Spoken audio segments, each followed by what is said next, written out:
Guys, I'm thrilled to be here, and I have to start with an apology because I mistakenly thought I had rather more time to present than, as I discovered approximately 45 minutes ago, I actually do. And so in the intervening period, I've been doing a whole bunch of mental presentational slash and burn. And so I'm going to be moving quite quickly through this, and I've also had to drop some detail and some examples and case studies, but I'm around for the next 3 days, and so if there's anything I talk about that you would like to know more about, you don't understand, please do come and find me, and I'll be really happy to go into it in more detail. I think it's probably safe to say that almost all of you work in a sector that is prone to the syndrome of collaborative competition. Collaborative competition is where everyone in a sector competes with everybody else in the sector by doing exactly the same thing everybody else in the sector is doing. And this is a very difficult and dangerous situation to be in, because that is what allows true innovation and disruption to come in from the outside. Or as this guy put it very well, if you align your strategies to what everyone else is doing, be sure a single business bullet will take you all down. And so I'm delighted to be here today, and I was delighted when Martin told me what the theme of the conference was, because I want to talk to you today about power, different ways of looking at it and redistributing it, about disruption, and about the lies that we all tell ourselves that hold us back in work and in life. And I'm going to talk about 3 things, therefore, that I'm passionate about: how we redesign business, how we redesign sex, and how we redesign opportunity. I believe that we have to redesign business because I believe the business of the future is about doing good and making money simultaneously. And not in the old world order way that most companies currently do, which goes, we make money here, and then we do good by writing checks to causes to clear our conscience over here. But about the new world order way of we make money because we do good. We find a way to integrate social responsibility into the way we do business on a day-to-day basis that therefore makes it a key driver of future growth and profitability. We need to move from doing good business to doing business good in order to design a world where the way it works is the more good you do, the more money you make, and the more money you make, the more good you do.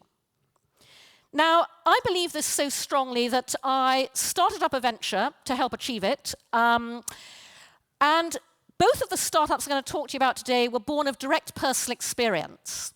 So I'm a very action-oriented person, which led me to observe that arguably the single biggest pool of untapped natural resource in this world is human good intentions that never translate into action. And then I realized, coming from a background of 28 years working in brand building, marketing, and advertising, that there is another equally powerful untapped pool of resource, which is corporate good intentions. Because companies have good intentions too, but just like people, they find it really hard to find quick, easy, simple ways to act on them, importantly in a corporate context, in ways that make sense for and actively help drive their business. So I saw an opportunity to bring those 2 things together, human good intentions and corporate good intentions, and turn them into collective action. I started a venture called If We Ran the World, which is enterprise marketing software, which is designed to activate marketing programs to take any goal, business, marketing, strategic, and break it out into micro-actions. Our atomic unit is the micro-action in the same way the atomic unit of Twitter is the tweet. A micro-action is like the action equivalent of 140 characters or less. It's an incredibly small, simple, easy-to-do action, so easy to do, why wouldn't you do it? So if Facebook is the social graph and Twitter is the interest graph, I designed If We Ran the World to be the action graph. But I'm trying to do something much more difficult than Facebook and Twitter, which is get people to do shit in the real world. It's going to take a whole lot longer. But what If We Ran the World ultimately delivers is something that I call action branding, which is where you self-identify and self-express, whether you are a person, a brand, or a company, as I am what I do. I am the sum of my actions. Most brands in their marketing programs currently are focused on co-creation. They invite consumers to create content and to share it. I believe the future is about co-action. Brands and consumers micro-acting together to create impacts in the real world that benefit consumers, benefit society, and benefit the brand and its business. I believe the business model of the future is shared values plus shared action equals shared profit, financial profit and social profit. When you and your audience come together on the basis of shared values, when they're then enabled to act on those values together, you create something that benefits the world and benefits your business.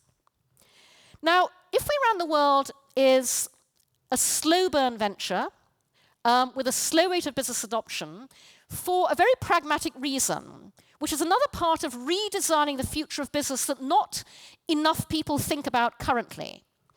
And that is the fact that you cannot do new world order business from an old world order place.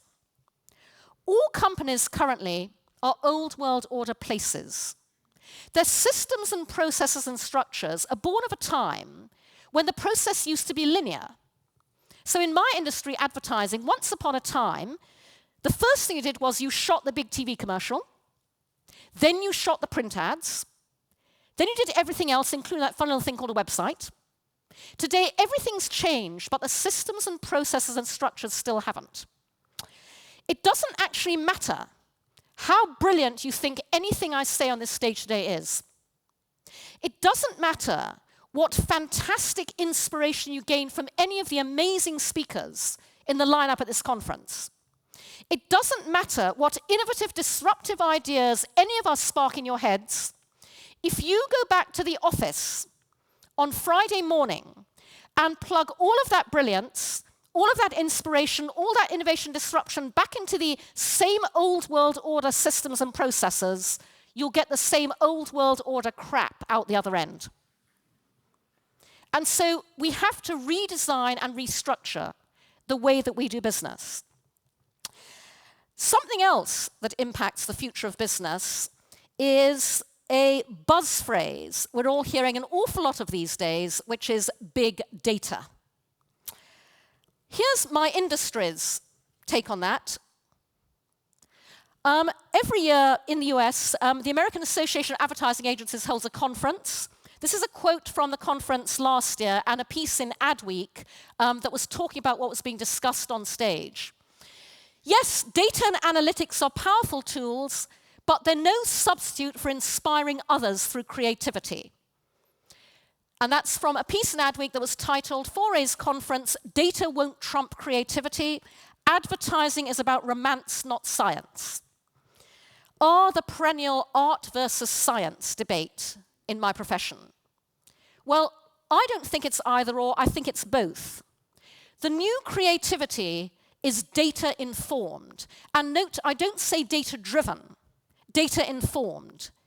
Big data equals big opportunity in ways that many people haven't even begun to think about, particularly when it comes to crafting new creative products. But it's enormously important that we humanize big data, that we humanize what we gather, how we analyze it, and how we go about gathering it. It's important we humanize what we gather because, and this is a truth in life as well as in business, you are what you measure. What you decide to focus on, what you measure, what you evaluate yourself against will decide the future of your business. What you decide to measure and evaluate yourself against as a person will decide the future of you. And so it's very important not to collect vast amounts of data for the sake of it, but to identify what it is that matters to you and what it is important that you measure. And then it's important to humanize the way you analyze that data. Because big data is not statistics, big data is people. And I want to give you an example of what I mean by humanizing big data from one of my favorite websites of all time, textfromlastnight.com. How many of you are familiar with Text from Last Night? Oh my God, guys, not nearly enough. Right, everybody, you have to go to this website for 3 reasons. The first is that this is a website started several years ago by 2 students at the University of Michigan. The tagline is, remember that drunken text you sent last night? We do. So it's entirely user-generated. It's your and your friends' drunken SMS messages from last night. And so reason number 1 to visit is, as you would expect, this site is screamingly, hysterically funny. You'll be sitting there at your laptop on your phone with tears running down your face. Reason number 2, this is what I call modern poetry. It is SMS's art form. And when you go there, you'll see what I mean. But reason number 3, at a much more serious level, Text from Last Night is a riveting socio-cultural snapshot of our times. You can extrapolate every possible theme of human behavior from Text from Last Night. The way men talk about women, the way women talk about men, binge drinking culture, the pornification of culture. I get a lot of inspiration from my other startup from there. And so I want to share with you one of my all-time favorite texts from this site, which is the one that goes, so let me get this straight. You would sleep with an uncircumcised guy whose name you didn't know, but you won't try the new shrimp taco from Taco Bell. That is the world we live in, and that's why it's really important to humanize big data, because people are not rational. And finally, we need to humanize how we gather it, because the new business reality is complete transparency. Today, everything that a person, a brand, a company does is in the public domain, courtesy of the power of the internet, and that worries people. And people are particularly worried about big data, about what's being gathered on them, when, for what purpose. And so this is another area it's very important to humanize. Think about it as when you meet somebody in life whom you like. And that might be somebody that you like as a friend. You might think, I could get on with this person. Maybe it's a colleague, a new colleague at your workplace. You think we could work well together. Or maybe it's somebody you're romantically interested in. You think, I'd like to date this person. And so you want to find out more about this person. And so in order to encourage them to open up and begin sharing, you open up yourself. You begin sharing information about you to encourage them to share back. And so as you share and they share, you see the benefit. You both begin building a relationship of mutual trust, respect, affection, liking. And as you open up more and more to them, they open up more and more to you until the point that they have reached is one where they're saying to you, I want you to know me. That's the way you gather data. You open up yourself first. You demonstrate why there is a benefit to the other person as to why they should open up to you. You enable them to do it in an environment of complete trust. And when you get people to that stage where they go, I want you to know me, you can make amazing things happen. And that's been demonstrated by my other startup, which also derives from direct personal experience. So I date younger men, who tend to be men in their 20s. And through dating younger men, about 6 years ago now, I realized that I was encountering an issue that would never have crossed my mind if I'd not encountered it very personally and very intimately, which is what happens when 2 things converge. When today's total freedom of access to hardcore porn online meets our society's equally total reluctance to talk openly and honestly about sex, and results in porn becoming, by default, the sex education of today in not a good way. And so I found myself encountering a number of sexual behavioral memes, if you like. I went, whoa, I know where that behavior is coming from. And if I'm encountering this, other people will be as well. I want to do something about it. So 5 years ago, on no money, I put up a very basic minimal website at makelovenotporn.com that posts the myths of hardcore porn and balances them with the reality. The construct is porn world, real world. This is what happens in the porn world. This is what actually happens in the real world. I had the opportunity to launch this website at the TED conference, and I took a deliberate decision to be very explicit in my TED talk because I knew that audience would not get this issue unless I was very straightforward about it. As a result, it's safe to say that everybody at TED 2009 remembers my talk. As one Twitterer said, it was the first time the words "come on my face" had been heard on the TED stage 6 times in succession. And the talk went viral as a result. And I do want to pause here and tell you one anecdote to do with this, because it has a bearing on the session many of you will be going to immediately following this talk. TED were very supportive about my talk, but they dithered all year about whether or not to actually post it online. And when they finally did, they were too nervous to post it on TED.com. They posted on a TED blog, and they posted it on YouTube. And when they posted on YouTube, they disabled the comment stream. Now, I know why they did that, because YouTube is mass with a capital M. I asked them to enable it. I explained that I had created this site to encourage people to say anything they wanted around this topic. I wanted commenters to say anything they wanted. I said, rest assured, I'll take everything with a very healthy sense of humor, and I will undertake to personally monitor the comment stream, and I'll respond myself to any comments where I feel it's necessary. My talk on YouTube has now been viewed, I think it's over 500,000 times. There is a comment stream of over 2,000 comments, and I've responded personally to over 90% of those comments. And I've done that for 3 reasons. The first is, I'll be frank, enormous entertainment value for me. Because while there are many very positive comments, there are also many very negative ones. And the negative ones all fall into one group. They are generally young men, sometimes older men, but usually young, hiding behind the veil of anonymity that a username affords, hurling obscene abuse at me. So when somebody posts, "Who'd want to come on her wrinkled old face anyway, shriveled up old hag?" he never expects that Cindy Gallop will respond to him personally, publicly, openly, and with a sense of humor. So to that young gentleman, I said, I know. I could really do with those facials, right?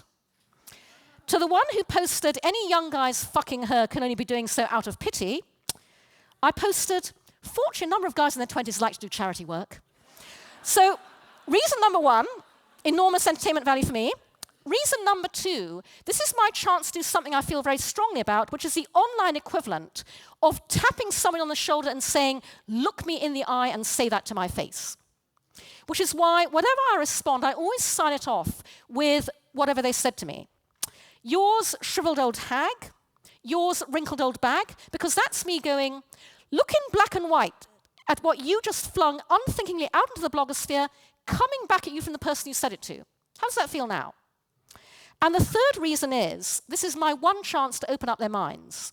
When I reply directly to a YouTube commenter, they will read what I have to say because it's coming to them personally. They may choose to shrug it off, they may choose to ignore it, but it's my one chance to get them to think differently about the topic under discussion. The results of doing this have been astonishing, even to me.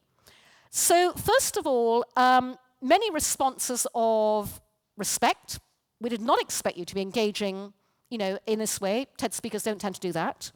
Many apologies, publicly in the comment stream to me and privately.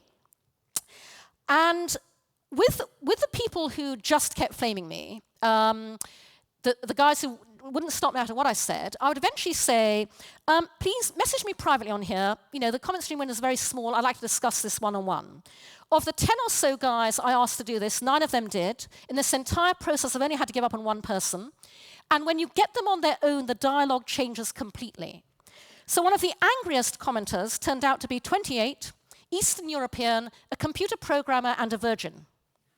No wonder he was so angry about girls and sex. So I found myself going, have you thought about online dating? And by the way, when you meet a girl in the bar, you might like to chat her up like this. We became friends. He eventually messaged me to say, I met somebody, I'm in love. I went, fantastic, good on you. Then sadly, a few months later, she dumped him, he wept on my shoulder, I went, get back in the game. But I use this as a marketing case study because online abuse is like a street fight. 2 people start fighting in the street, you've got to get in there right away. If you don't, other people pile on before you know you have a riot on your hands. Be very open in how you respond. A sense of humor is critical, defuses everything. endears you to other people who then leap on and do your defending for you. And a number of YouTube commenters said to me, you know, we really apologize for these trolls on here. And I said, to me, they're not trolls. The strength of people's responses only demonstrate how very personal this whole area is and how very rarely we ever get to talk about it. Because the whole point about Make Love Not Porn is that it's not anti-porn. The issue I'm tackling isn't porn. I'm tackling the complete absence in our society of an open, healthy, honest, truthful conversation around sex in the real world, which, if we had it, would then, amongst many other benefits, also mean that people would bring a real-world mindset to the viewing of what is essentially artificial entertainment. Our entire message boils down to talk about it. And so when MakeLoveNotPorn.com received an extraordinary response, I felt a personal responsibility to take it forwards in a way that would make it more far-reaching, helpful, and effective. And given our mission, what I decided to do was to take every dynamic that exists out there in social media currently and apply them to the one area that no other social media network or platform has ever gone or will ever dare to go, which is sex. So our mission is to socialize sex and to make real-world sex socially acceptable and therefore just as socially shareable as anything else we currently share on Facebook, Tumblr, Twitter, Instagram. So 7 months ago in public beta, my team and I released MakeLoveNotPorn.tv, which is a user-generated crowdsourced platform where anybody from anywhere in the world can submit videos of themselves having real-world sex. It's MakeLoveNotPorn.com brought to life. We explain what we mean by real-world sex. It's not performative. This is not about performing for the camera. It's just about recording what goes on in the real world in all its funny, glorious, messy, silly, beautiful, ridiculous humanness. I and my team curate. We watch every video. This is not YouPorn, Pornhub, XTube, where anyone can upload anything. We view it to make sure it's real. And we have a revenue-sharing business model where you pay to rent real-world sex videos, and 50% of that revenue goes to you, our contributor, or as we like to call you, our Make Love Not Porn star. Shared values plus shared action equals shared profit.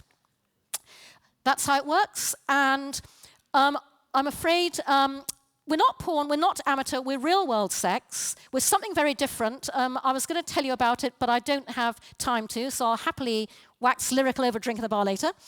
But the important thing is that we play a different kind of role to porn. Our site has been deliberately designed so that unless you're actually streaming videos, everything is safe for work. This is the site where when somebody sits down next to you, you never have to slam your laptop shut. These are icons, badges. What we're about was summed up brilliantly by one of our younger male users who said, "Watching porn makes me want to jerk off. Watching your videos makes me want to have sex." Like every other social media platform, we're about connecting people.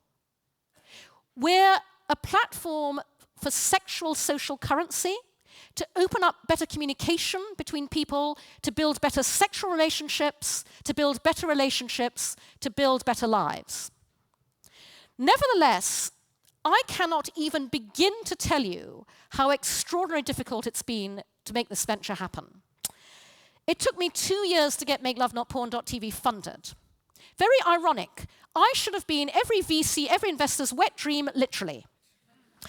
I have an idea, enabled by technology, designed to disrupt a sector worth billions of dollars in a way that is both socially beneficial and potentially very financially lucrative. But because that sector is porn and the social benefit is to sexuality, no VC would come near me. I eventually found one angel investor who got it, put up the small amount of seed funding that we needed.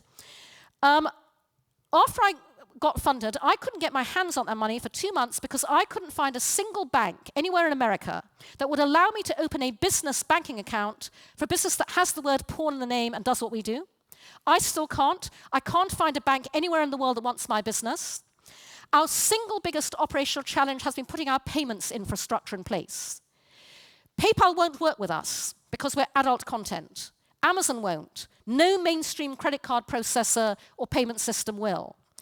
Every single piece of business infrastructure, every other venture can take for granted, we can't because the small print always says no adult content.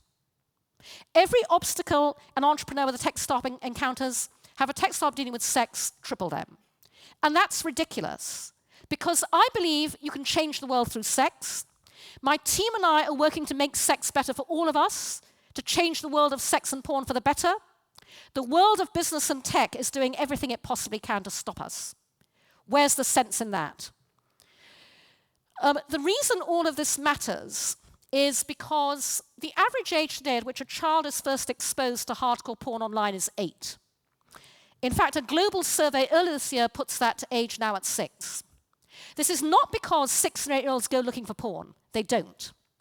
It's a function of what somebody shows them on their cell phone in the playground, what happens when they go around to the neighbor's house, because it doesn't matter what parental controls you have in place at home, your kids live their lives in other places.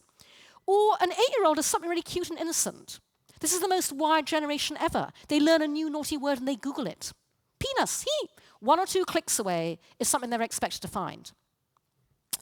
Very few parents talk to children about sex. Back in my day, if you're one of those few, the conversation used to be purely logistical. The conversation used to be, this goes into this. When a man loves a woman, the birds and the bees. The conversation to have today goes, so darling, we know you're online, and we know you're looking at hardcore porn, and we just need to explain to you that not all women like being tied up, bound, gangbanged, raped, choked, and have men come all over them, and actually not all men like doing that either. 100% of parents not having that conversation. That's why my team and I are doing what we're doing, and that's why I wrote an open letter to David Cameron last week that Wired UK published, the gist of which was, Dear David Cameron, don't block porn, disrupt it. The answer is not to shut down, clamp down, censor, block, repress. The answer is to open up. Open up the dialogue, open up the ability for entrepreneurs to disrupt the world of sex and porn, open up the ability for ventures like mine to do business on the same terms and conditions as everybody else. Silicon Valley welcomes disruption and innovation in every other area of our lives except this one, the one that needs it most. The tech world, I'm here to tell you, the next big thing is changing the world through sex. And I would really urge any of you in this audience who are entrepreneurs who want to do something truly disruptive, come and talk to me about the need to do this. Yes, it's difficult, but it is the most important thing you can possibly do to improve the quality of human lives. And I could talk about this in a lot more detail, but unfortunately I don't have time to at the moment. So I want to just say one thing very quickly, which is the only good thing about my problems with Make Love Not Porn TV is that I am now ferociously interested in the future of money, because that's where I had to look to find people we could work with. And I have to tell you, and again, I can talk about this in more detail to those interested, the future of business is inextricably bound up with the future of payments. FinTech drives extraordinary things, including the ability to completely redesign business models in every single sector. And nobody is realizing this sufficiently at the moment. I want to close by talking about how we redesign opportunity. It's very important to democratize opportunity. Everything that I would love to see you all do, we do not all have an equal opportunity to do. And given my limited time, I'm going to touch only on one aspect of democratizing opportunity. Men in the audience, you have no idea how much happier you would be living and working in a world that was 50-50, equally informed, influenced, designed, managed, and led by women as well as men. We have no idea either, because none of us live in that world. And by the way, I'm thrilled that this conference is 52% women to men and 52% female speakers to male. Bloody brilliant. Well done. And the reason this is important is men in the audience. It's very comfortable hiring people like you. It's very comfortable working with people like you. It's very comfortable co-founding businesses with people like you. It's very comfortable hanging out with people like you. If you want to own the future, you have to be prepared to get uncomfortable, because working with women is uncomfortable. Because we're other. We have different perspectives, different mindsets, different insights. And that's why women ask the tough questions in business and in life. What are you thinking? where is this relationship going? Or in business, why are we spending money on that? Why does everybody in the meeting fall silent when this person starts talking? Women challenge the status quo because we are never it. And if you want to do one thing that will set your company and your venture on the path to innovation and disruption, if you want to do one thing that will blow fresh air into your business right now, go back to your venture, your company, your office, take a long, hard look at it, identify all the areas that are male or male-dominated, and change that. That one single thing will set you on the path to owning the future, because out of discomfort comes greatness. Out of diversity, and everything I'm saying about gender applies to race and ethnicity, come different perspectives, different insights, things that will truly innovate, and also things that will truly deliver a financial return. There is a huge amount of money to be made out of taking women seriously. And the new creativity is female-informed. In every industry sector, we have been played back to ourselves through the male gaze. In advertising in the US, 97% of all advertising agency creative directors are men, 3% are women. And yet we are the majority purchasers and influencers of purchase in every product sector. And so, whatever you're doing, make sure you're doing it with a gender-equal team and you're getting that balance of innovative, different perspectives. Redesign opportunity by instigating a different belief system. We are told as entrepreneurs all the time you have to believe in yourself, and you do. But belief in yourself starts when somebody else believes in you. As all of us who ever had that one influential teacher in our childhoods know. So opportunity is not in the first instance about self-belief, it's about someone else's belief. When you demonstrate that you believe in people, they will rise to that belief. Give them that opportunity. The single most paralyzing dynamic in business and in life is fear. Fear paralyzes. Fear stops you doing anything worthwhile. And actually, drilling down into that, one very particular form of fear, and one that I've encountered a lot working to make MakeLoveNotPorn.tv happen, the fear of what everyone else will think. It's not even fear that's about what you believe. It's the fear of what everyone else will think. The VCs I spoke to about funding my venture, who I handpicked, people I knew, visionary, who said, it's not about what I think.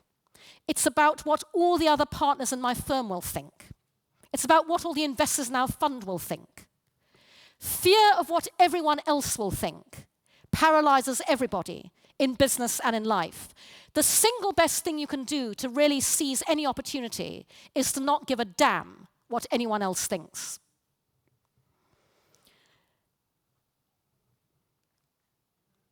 I began this presentation talking about collaborative competition. I want to end it talking about competitive collaboration, because this is how you capitalize on opportunity. Competitive collaboration is when everybody in a sector comes together and collaborates to make everything in the sector better for everybody else, on the premise of a rising tide floats all boats. That's what then allows each of you to be uniquely competitive, leveraging your own particular skills and talents on top of that. This is not the way business currently thinks, but it's the way business has to think in the future. The old top-down model of making things happen through hierarchies, organizations, institutions is broken. There's a new bottom-up model emerging of collaborative people power, of collective action. People see how that applies in Arab Spring, in social media. They do not yet see its enormous applicability to business. I want to end on my favorite quote of all time, Alan Kay, who said, "In order to break the future, you have to invent it." I am all about inventing the future. Too many people think the future is something that happens without us, rolls us over in its wake. I believe in deciding what you want the future to be and making it happen. Every single one of you in this room today has that opportunity. So if you take one thing away from this presentation, please take away the fact that you should leave this room, go out there, and start inventing your own future, because you can. Thank you.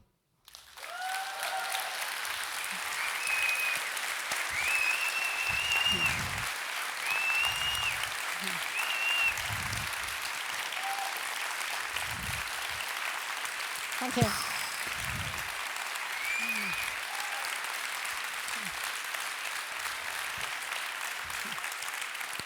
I know, right? But if we applaud longer, there's less time for questions. So think about them real fast, put your hands up. I'm just gonna start with one question. Yes, I'm gonna start with one question. Innovation disruption, or disruption innovation indeed. As you said yourself, it's difficult to fund. Do you believe that it's possible, if you have a truly disruptive, innovative idea to come out with a business plan that will convince investors? Or do you have to find other paths for funding? Is there a language to translate this to the old money systems or not? Sure. I think, in the first instance, I have to say, based on my experience, what I now say to every entrepreneur is do everything you can to avoid seeking funding. Bootstrap. Put something out there in the marketplace somehow by fair means or foul, friends and family, whatever. Get it gaining traction. That makes it a lot easier to get funding when you have something that you can showcase is actually working.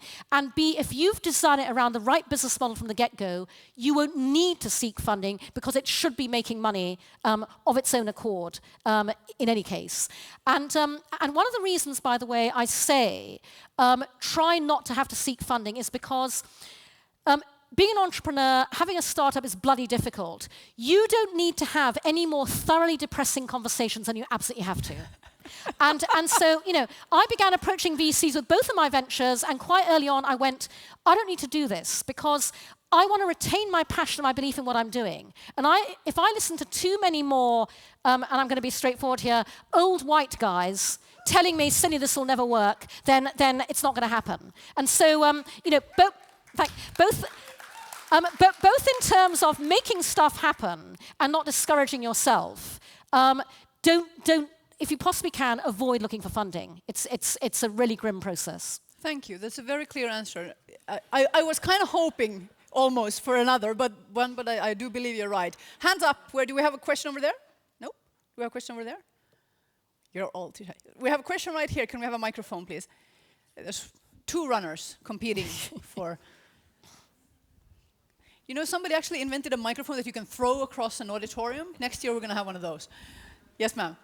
Hi, my name is Ebba Foreus. My question is, did you consider crowdfunding for this? And if you didn't, why didn't you? Because it seems like a possible crowdfunding project.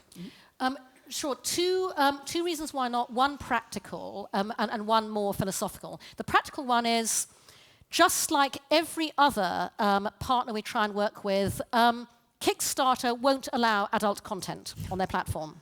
So, and literally, guys, I can't even begin to tell you, even finding an email partner to send out our membership emails, we went through 5 or 6 who went no adult content. They wouldn't even send out our emails. The philosophical one is, we have a venture that is very controversial. Sex, more than any other area I work in as a business person, proves the truth of saying, we do not see things as they are, we see things as we are. Everybody processes me, what I'm doing is make love, not porn, through the lens of their own personal bias, prejudice, fear, insecurity. And so in a crowdfunding context, it's not necessarily, you can get a certain number of people to rally around it, but it's not, it's polarizing. And that actually doesn't lend itself to very effective crowdfunding. And by the way, guys, one detail I didn't mention was, we're 7 months old in public beta. We have over 150,000 members. Our membership growth is between 20 to 25% per month. We've taken in tens of thousands of dollars in revenue. In a world where the received wisdom is nobody pays for porn, they're paying for real-world sex. Several of our Make Love Not Porn stars are making 4 figures at each payout. We have media coverage all around the world without doing one single bit of media outreach. In theory, perfectly positioned for a Series A round of financing. In practice, nobody will touch us. We're not even trying. But it is working. Well, then I think you deserve to keep the money, because if they don't dare to invest, that's how it works. We have time for one more question, I think. Right here, ma'am. Can you pass down the mic, please? Please stand up. Hi there. Thank you for a fantastic speak. I'm interested in the opportunity part, and also in the micro actions that you were mentioning. For all of us leaving here tomorrow morning, could you give men and women 3 micro actions to do to create the world that you're talking about with the equal opportunities? Sure, and all I'm doing with IF Around the World, guys, is I'm repurposing common sense. Everything in life and business starts with a micro-action. And so the 3 micro-actions I can give everybody in this audience are, micro-action number 1 is, whatever your venture, whatever your company, even if it's huge and big and slow-moving, carve off one tiny chunk of what you do where you can redesign and restructure the way you do it. Because to my point earlier about bootstrapping startups, do it with something small, prove that it works, and then you can cascade upwards to get more systemic change to happen. Micro-action number 2, something I feel very strongly about, didn't have the chance to talk about it sufficiently here, redesign, find something equally small to redesign the way you make money out of it. Too many people think, there's a set number of business models out there, and we have to use one of those. Or here's the business model industry. This is the way we've always made money. This is the only way we can. Your business model can be anything you want it to be. So find a way to redesign how you make money in one small part of your business. And the third one is exactly what I said earlier. Go back to your company, identify the areas that are all male or male-dominated, change that. And that'll instantly set you on the path of the future. Ladies and gentlemen, Cindy Gallop. Thank you.